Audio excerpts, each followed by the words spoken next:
আজকে সকাল সকাল চলে এসেছি ফার্মে। আর ফার্মের পাশে দেখো একটা বড় আম গাছ। এই আম গাছে প্রচুর আম ধরেছে, কিন্তু শেষমেশ কতটা থাকবে জানি না, কারণ সামনে কালবৈশাখী ঝড় আসছে।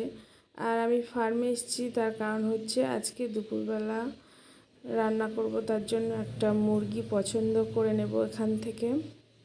তো প্রথমে তালাটা খুলে আমি ভিতরে যাচ্ছি,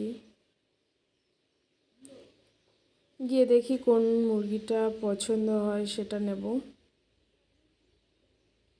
এখানে সব মুরগিগুলো একই রকম লাগছে, তো কোনটা নেই সেটাই দেখছি। আর যেটাই ধরতে যাচ্ছিলাম পালাচ্ছে, ধরতে পারছি না। আমি এগিয়ে যাচ্ছি, ভয়তে ওরা চলে যাচ্ছে ওইদিকে।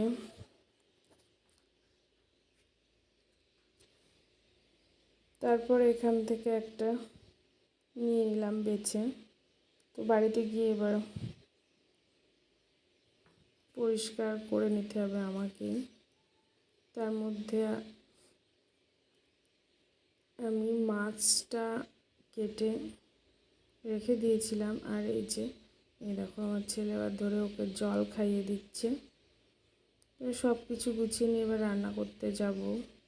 এই যে ছোটো মাছ মৌরলা মাছের একটু কাঁচাই রান্না করব। সব মশলা একসঙ্গে দিয়ে দিয়েছি এখানে, পেঁয়াজ, কাঁচা লঙ্কা, সর্ষে বাটা, লঙ্কার গুঁড়ো, জিরে গুঁড়ো সব দিয়ে একসঙ্গে মিক্স করে আঁচে বসিয়ে দেবো। আর আমি এখানে সব কিছু কাঁচা সর্ষের তেল, টমেটো, আলুটা একটু বেশি হয়ে গিয়েছে, একটু কমটা দিলেই ভালো হতো। কাঁচা পেঁয়াজ সব একসঙ্গে মেখে তাই একটু মশলার জল দিয়ে বসিয়ে দেবো উনুনে। আর আমি এখানে মুরগিটাও কেটে নিয়েছি পরিষ্কার করে। এখানে এই যে সামনের দিকটা রেখে দিয়েছি পকোড়ার জন্য। আর এই মাংসটা কেটে নিয়েছি, এটা রান্না করব। কেননা এই যে হাড় ছাড়া যে মাংস, এটা খুব একটা ভালো লাগে না খেতে, তার জন্য এটা সন্ধ্যাবেলা পকোড়া করে নেব। আর আমি মাংসের জন্য যে মশলাটাই বানিয়ে নিয়েছি ওটার পকোড়া আমি এখন ম্যারিনেট করে রেখে দিচ্ছি, পরে ওটা বানিয়ে নেব। তারপরে আজকে দু রকমই করলাম। এই যে ছোটো মাছের বাটি চচ্চড়ি, মৌরলা মাছের, আর মুরগির মাংস।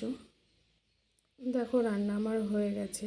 আর আজ সন্ধ্যাবেলা একটা দাদার বাড়িতে কালী পূজার নিমন্ত্রণ ছিল, তো সেখানে যাব। তো সন্ধ্যাবেলা আর যাইনি, এখন বাজে রাত 10টা। তো 10টায় আমরা পৌঁছেছি ওখানে। তার কারণ হচ্ছে ও তো বাড়িতে ছিল না, ও এসেছিলো 10টা, 9:30টার সময় বাড়ি এসেছিলো। আর আমরা এখানে পৌঁছেছি 10টার সময়। এখন আমরা যাচ্ছি ভিতরের দিকে। তো লোকজন অনেকেই বাড়িতে চলে গেছে, অনেকটা ফাঁকা ফাঁকা লাগছে। আর এখানে নাচ গানের অনুষ্ঠানও ছিল। অনুষ্ঠান প্রায় শেষের দিকে। আর কালী পুজো এখন সারা রাত চলবে, কেননা পূজা এখনও শুরুও হয়নি। আর কালী পুজো তো সারা রাত ধরেই হয়, ভোরবেলা শেষ হয়। তো এই যে অনুষ্ঠানের লোকজন ফাঁকা ফাঁকা হয়ে গেছে, কেননা এখন শেষের দিকে, সন্ধ্যা থেকে অনুষ্ঠানটা শুরু হয়ে গেছিলো। আর দেখো এখানে নতুন মন্দিরও তৈরি হয়েছে। মন্দিরের কাজটা এখনও শেষ হয়নি, রংটা বাকি ছিল। তো আমরা যাচ্ছি ভিতরে। এখানে মা তারার পূজার আয়োজন হয়েছে, তো চলো মা তারার একটু দর্শন করে আসি। এখানে পূজার আয়োজন চলছে, এখনও সব কিছু গোছগাছ চলছে একে একে।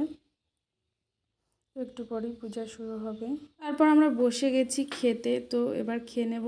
আর অনেকটাই রাত হয়ে গেছিলো বলে খেতে তেমন ইচ্ছা করছিল না, তবুও মায়ের প্রসাদ একটু খেয়ে নিলাম। আর এখানে ছিল বাসন্তী পোলাও, আলুর দম, চাটনি, পাঁপড়, পায়েস এসব ছিল। তো হালকা করে একটু খেয়ে নিয়ে তারপরে এখানে পানের স্টল থেকে একটা পান নিয়ে এবার চলে যাব বাড়ি। তো দেখা হচ্ছে অন্য আরেকটি ভিডিওতে। ততক্ষণে সবাই ভালো থাকবে, টাটা।